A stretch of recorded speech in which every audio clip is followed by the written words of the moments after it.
Hello and welcome to Beat 'em Up Wrestling, Dark Side of the Ring, um, the Owen Hart story. This was a hard one to get through.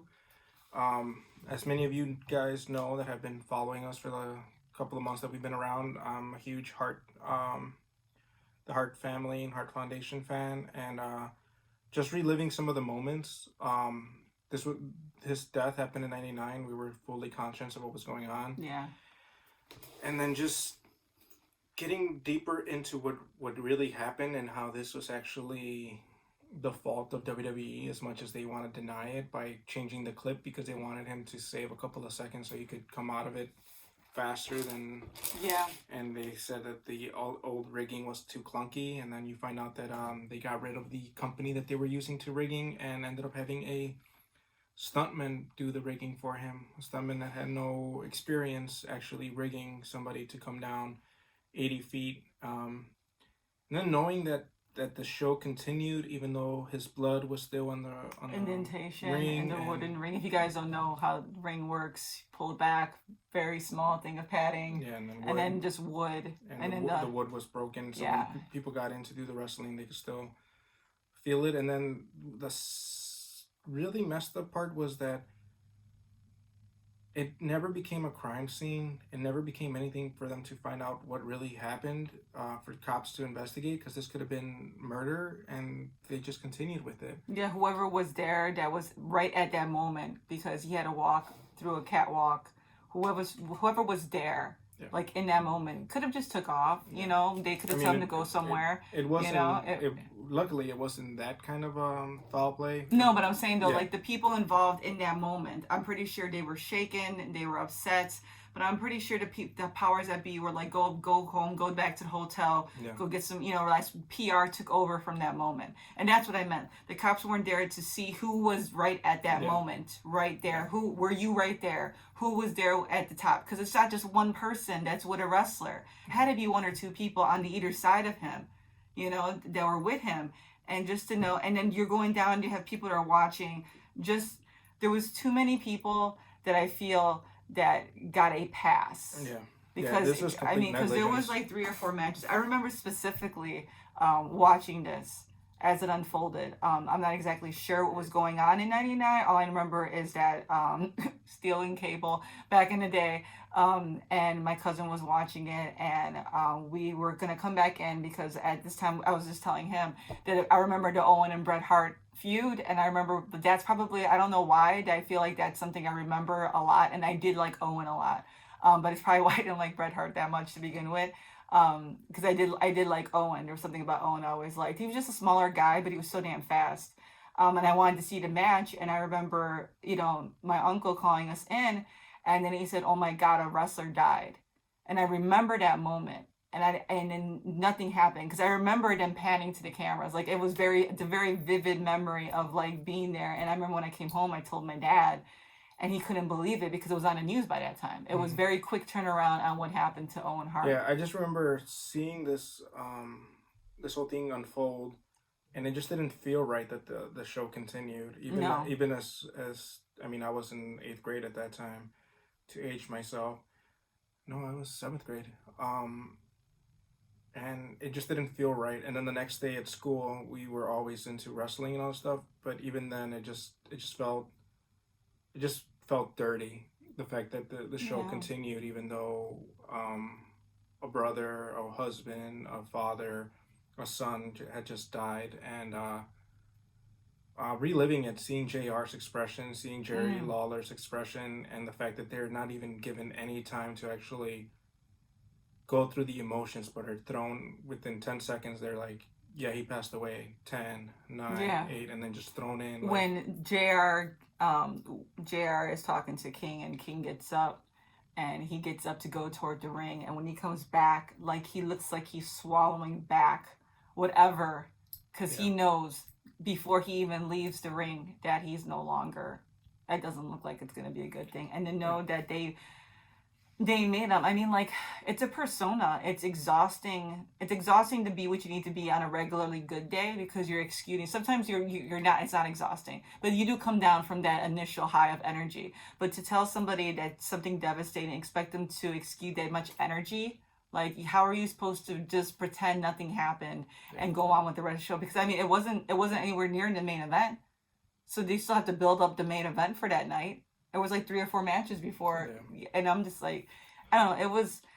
We had a conversation with some other people about billionaires and how you make a billionaire company, and that all billionaires have to do something shady. I would like to disagree with that because during this, difficult time in the world right now, there are some people who have not been shady, they have money, and they don't go and like sue the wife of somebody that potentially was murdered due to negligence on your part.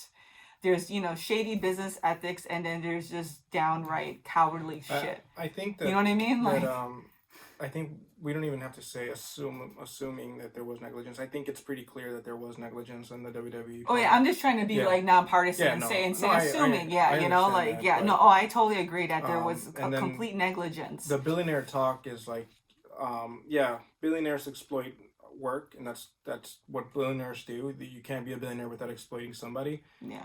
But you also have to differentiate between a billionaire that is gonna. I mean, most billionaires do horrible things. Yes, I agree with when they said that. However, you should not excuse those horrible things just because, like, oh well, that's just what billionaires do. If you're willing to give a pass just because they're billionaires to Vince McMahon because all other billionaires do it, then you're no better than them because you're giving them a pass for their horrible choices. They have choices to try to do things. Like, again, it goes back to you got to take care of the people and the family that work for you and build your empire. And once again, like, it's just one more stain on his name. Like, yeah, I mean, like, not to go like on a different subject, but like, take Prince when he decided to write the word slave on his face because of his record label, when he realized how the billionaires were taking advantage of him and his money and profiteering off of what he did. He took a stand that not a lot of artists did, and he still became who he was and still maintained his money. He didn't have to go shady and, get money off the backs of people, which a lot of sometimes musicians do, taking music from other people, not giving them credit, things like that. No, you can be in the business or whatever business you are and still be a genuine human being. Like, you can. Like, I refuse to believe that if I was a billionaire tomorrow, that I would just change all my ethical thinking and now find a way to actually be self-sufficient.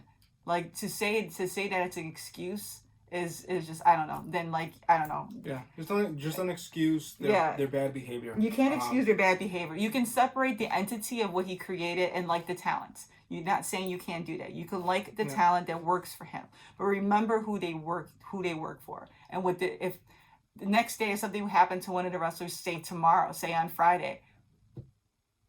Yeah, that's the one thing that I'm finding between AEW fans and WWE fans. Like, they're building this brand loyalty. You shouldn't be loyal to the brand. You shouldn't be loyal to Tony Khan or Vince McMahon. No. You should be loyal to the artists, the wrestlers, the talent that, like, and I'm not even talking about just being blind loyally, but like, you should support them. So yeah, and you should want the best for them. Don't be a contracted wrestler. You should want them to have insurance. You should want them to have a voice. For God's sakes, there's people on Twitter right now that are saying because Dark Side of the Ring joined forces with Pro Wrestling Tees and Pro Wrestling Tees is with AEW, that AEW has this thing where they're going after WWE through Dark Side of the Ring. Like, seriously, stop trying to connect the dots. And actually, the dots from that came from, I don't know if you guys listened to Talk is Jericho. Martha Hart was there, and she said that she wanted to do merchandise for Owen, not through WWE, because she didn't want them to make money out of it, out of his likeness, because she still holds them responsible for his death. Which should be warranted. You guys should allow her to feel that. And Jericho said, well, I could connect you with somebody. I know a t-shirt company. So then the t-shirts are being made for a limited time. They're beautifully designed. This is for Owen's fans who haven't had merchandise for 20 years. And to realize that his family has the right to choose who sells and who makes money out of his name. Like, if they don't want it to ever do merchandise again, that's their right. And like, we can't say if McMahon wasn't there today and somebody else was at the helm and came up to her and wanted to make good by her and by her name, we can't say that would ever happen. We can't say in the future that could happen. But right now, as it stands, since he's there, she wants nothing to do with them. She does not like what happened, and you need to understand. You need to hear her. You need to see her. You need to see her kids. You need to understand that.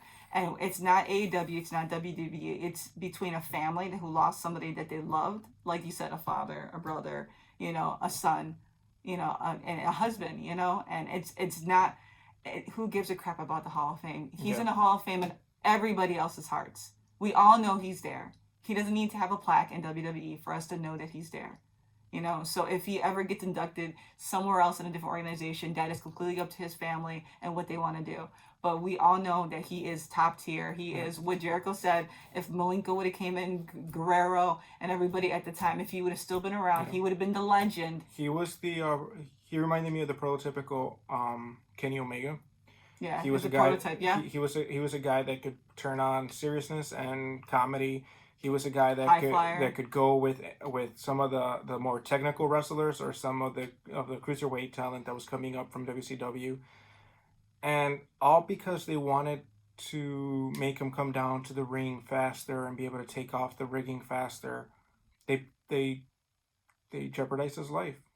I mean, they stole his future from him. They stole a father for his kids. They stole the husband from his wife.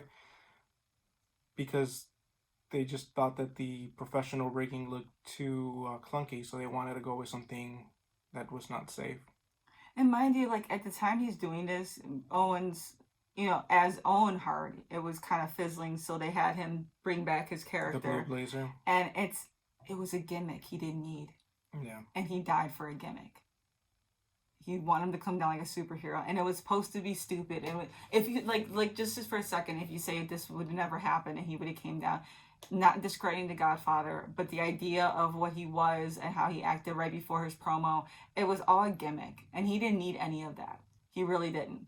And I think that hurts more. He didn't die as Owen Hart. He died as a gimmick, like in the outfit that he didn't need to have because he was amazing as Owen Hart. And like when they were showing like the news clips, like, Owen Hart known as, it's like, no, he was known as Owen Hart. And I want him to be known as Owen Hart. Like, yeah, he had side characters. Like we all know, like Kenny has the cleaner and things like that, but he's still Kenny Omega. He's still Owen Hart. And that's what kind of like irked me a little bit. Like I hated the fact that he had to be this character and then they used his kind of like role idea, take your vitamins, something like that, and then did that with another character. And it just didn't sit well. Yeah, it's just didn't sit well, man. Yeah, it sucks seeing even Cornette get choked up about it. Yeah, and once again, like, Cornette's that guy. He's like... He's better in Dark Side of the Ring, but outside of Dark Side of the Ring, he's an asshole. He's better in the dark part of the ring, talking about the dark issues. Because what he said about Becky was kind of like jerkish. Apparently, the guy does not know about biology, and and he also just talked about how, like, just the Hart family, like, the women married, into the Hart family. It's like the way he discredited the women. He discredited the women wrestlers in the Hart family, which is like Natty. You know what I mean? Like, and Natty's a damn good wrestler. And it just he just was this was a hard episode to get through. So season two is over, and we got 2 more on season 1, I think. We have 2 more on season 1 that we'll be reviewing. And on a lighter note, we are starting a new little side thing called Wrestling Reels. We'll be posting up our CM Punk review of the girl on the third floor. So keep an eye out for that. Keep an eye out for that. Last thoughts. I love you, Owen. His family I hope that you guys get the peace, or you probably are at peace of what happened. And I'm really grateful that there's wrestlers out there that have given you the comfort and the support you guys need. And it was kind of beautiful to open up an email and see Owen Hart's, picture on some merchandise and going to a great cause. Yeah. So the Owen Hart Foundation helps kids in to get to college that don't have the means. They also build houses for families in need, and they help single mothers.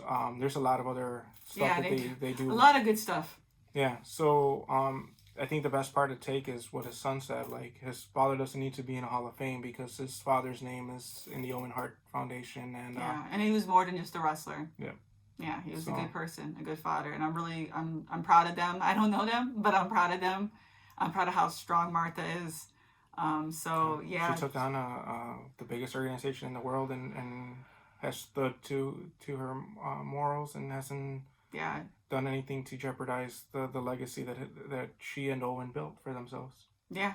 And that is more courage than I can say a lot of other people have. I mean, she stood up against the Hart family. Yeah, I mean, and, so yeah, she's very brave. Two of the biggest things in wrestling, she decided to stick to her guns, and damn well she deserved to. Because if that was my husband, like she says, he could either be destructive or constructive, and she decided to get her shit together with her kids, be strong, figure it out, and then she cleared her mind, and then she became back, because man, nothing is more dangerous than a woman's scorn, and she was ready to take them down. So Martha, kudos to you. We love you as wrestling fans, and I don't know, for us, a lot of other people out there, we support you, and we've supported you this whole time. And I doubt you'll ever see this, but in case you ever do, or in case somehow it gets to you, thank you for the merchandise. I can't wait to get my hands on Owen shirt. We'll definitely sport that out. Yeah. Make sure we plug your organization. Just take care, everybody. Definitely catch this one. It's a good one to see. But yeah, everybody stay healthy. Take care of yourself, and we'll see you guys next time.